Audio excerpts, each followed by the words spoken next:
What's up mga brad? So, ang pag-uusapan natin ngayon is yung types of Shopee commission. Yung parang nasa ano natin ngayon, no? So, medyo naano pa ako, nasasamid. Dahil kakatapos lang din magkasakit. Pero may share ako sa inyo no, para maiwasan nyo yung dapat i-share o hindi na ano na link. Dalawang klase kasi ang commission natin eh. Yung sinasahod natin kay Shopee. Okay. Kikita niya dito, two types of Shopee commission. Ito yung Shopee commission, yung una. Ito yung 40 pesos lang yung nagiging commission mo kahit na 1,000 yung pinopromote mo. Kahit mga iPhone, kanyan. Basta may cap siya kasi na 40 pesos lang siya eh. Papakita ko sa inyo.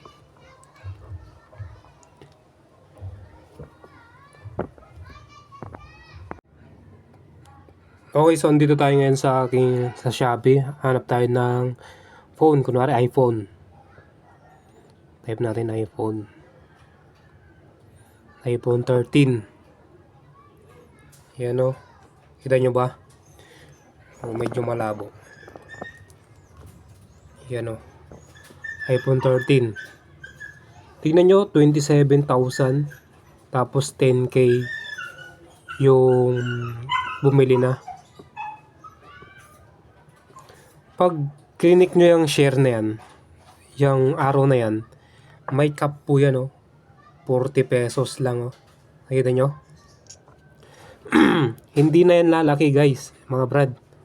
Kasi nakakap na yan ng 40 pesos kahit 1,000,000 pa yung binibenta nyo. Yan na yung magiging commission mo. Click natin yung arrow sign naman para makuha yung details. Ito yung Shopee video, 3% lang. Sa social media, 4%. Then, sa live, 3% din. Okay? So, ang rate, di ba? Ito yung Shopee commission. Then, check natin yung see more. Yan o. Pag existing buyer, yan po, same lang, ganun pa rin, malit pa rin pag existing buyer. Pag clinic niya yung link mo, tapos order sa ibang item, pero same shop, same pa rin yung makukuha mong commission. Pag dito naman sa new buyer, mas mataas sa new buyer. Okay? So, either siguro kaka-install niya lang ng Shopee, yan magaganda. Then, bumili siya, yan nasa 7%. Pero malit pa rin kasi doy itong Shopee commission. Yan o, tignan nyo. Diba? 40 pesos lang yung makukuha mo dito. Pag sa ano yan, kahit 10%, laki na yan eh. 2.7, 10%. Diba? Yan ang malit lang talaga sa Shopee commission. Okay? Ito. So, punta naman tayo sa isa. Sa may commission extra ito. Ito yung isang commission extra. Makikita nyo naman yan eh. May nakalagay dun sa mga item.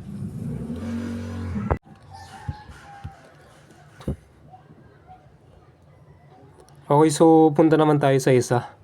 Sa pinakamaganda yung Shopee, itong seller commission extra. So sa seller commission extra, mas malaki kasi dito yung commission. Abot siya ng 5 to 15, minsan 15. Yan po yung mga commission extra. Then meron din disadvantage siya pag pag-usapan natin. Ano ko lang po to. Iyan o. Nakita ba?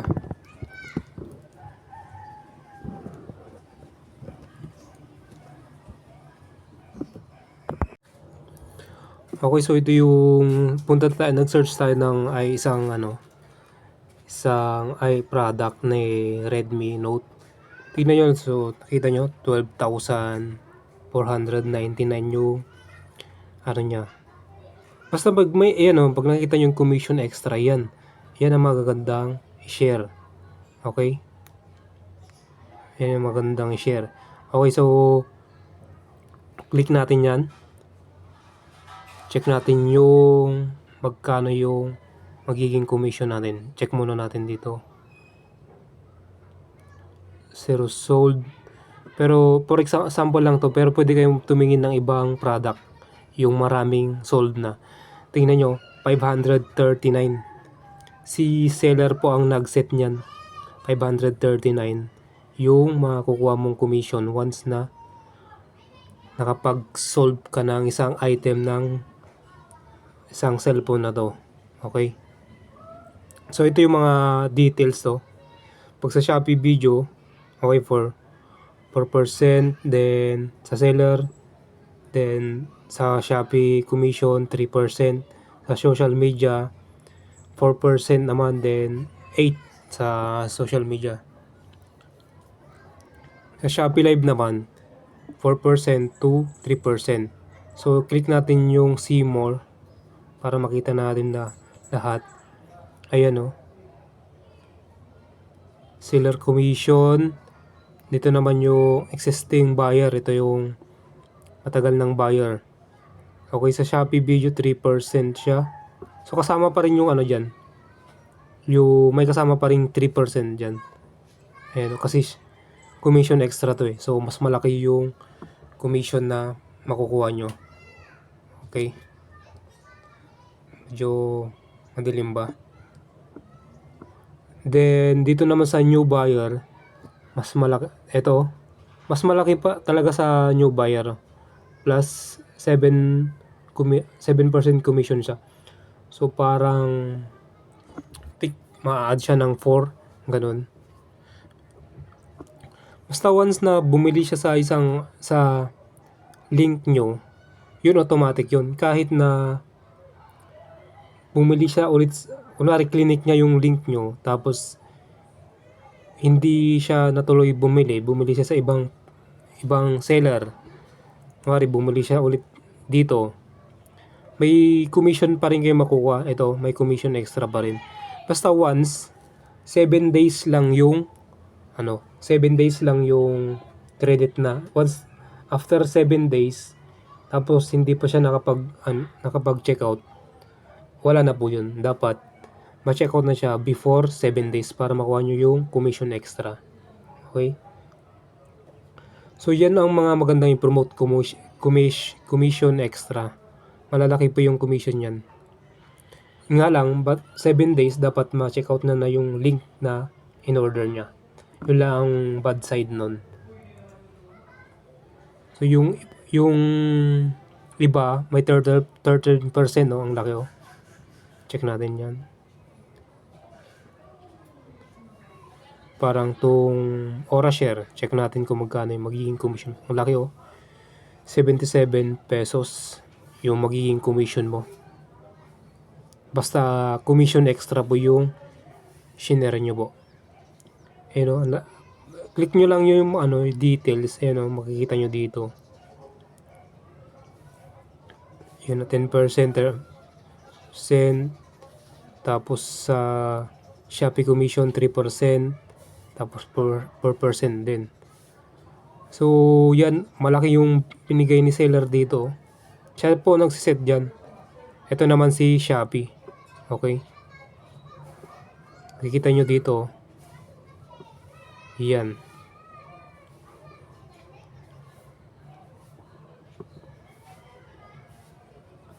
Then, pag ito naman tingnan nyo, ito yung Shopee commission lang.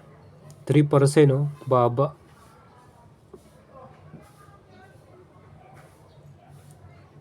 Yan, 4 pesos. Marami, 4 pesos. Naka 1 million ka ng, maliban na lang kung 1 million na benta mo, pwede, pero once above blue mo ang pag-trending. Yun lang. So God bless sa inyo dahil 4 months dapat sipagan pa natin. Thank you.